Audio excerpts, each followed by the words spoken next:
Slavery didn't end exclusively because of the work of the abolitionists. It ended with the stroke of a president's pen. What had been talk and persuasion culminated in action. Sometimes extreme action needs to be taken in order to right a wrong, in this case, a horrific wrong. But the abolitionists were on the right track. They wrote, spoke, and preached about the wrongs of slavery and pushed for the abolishment of it. They made sure their voices were heard. Even with the attempts made by others to silence them, they kept persisting because they believed strongly that what they were preaching was the moral right. Slavery is a very evident moral wrong, which made it easier for more and more to believe in the abolitionist cause. One person became many, and many people can do more. That is one thing I've learned from the abolitionists.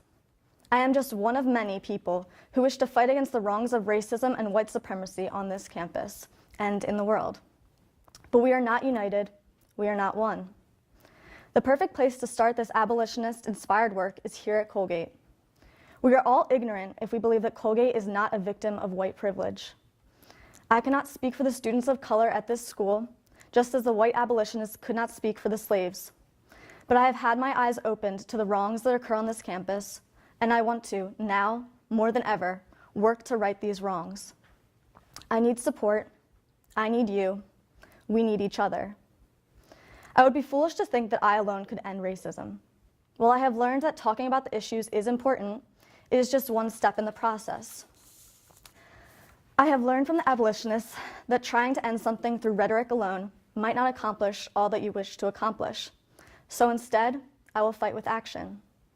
Don't worry, I'm not going to start preaching that there be a war to end the prejudice.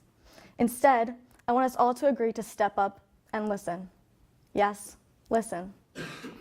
Listen to the people around you, your friends, your family, your neighbors, your acquaintances. I want you to listen to how they talk about people of color. It could be a joke, it could be an observation, it could even be a truth, but I want you to listen. As soon as you start listening, that's when you will start to learn. You will start to learn that what is said about people of color. These jokes, observations, remarks are all forms of the wrong that occurred day to day. They go unpunished and uncorrected because most of the time, we don't stop to listen. Sometimes it's the rhetoric of others that sparks action. In a fight like this, we need to find that spark. I found that spark when I started listening for myself. I've heard over and over again, this black person is a white black person. In essence, he has black skin but acts like a white person. But what does it mean to act like a white person? Can't black and white people have similar characteristics? I've also heard my friends make comments on the number of students of colors at parties, when to them it seems like an abnormal amount. Hey, did you hear how black that party was last night?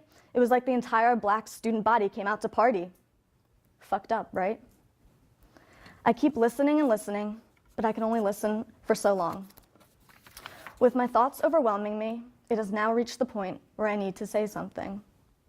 I can't sit back and let them continue on with their jokes, their misguided amusements. I have taken it upon myself to right this wrong, to correct and challenge their misguided amusements, and I'd like you to join me. I know it might be uncomfortable to challenge a friend, a family member, an acquaintance, but in that one uncomfortable moment, you can help make sure no person is belittled. No one should have to feel belittled. That is a human right, which we all wish to enjoy. Imagine if each day you were depreciated, each day undervalued, each day racially profiled. Each day would be torturous.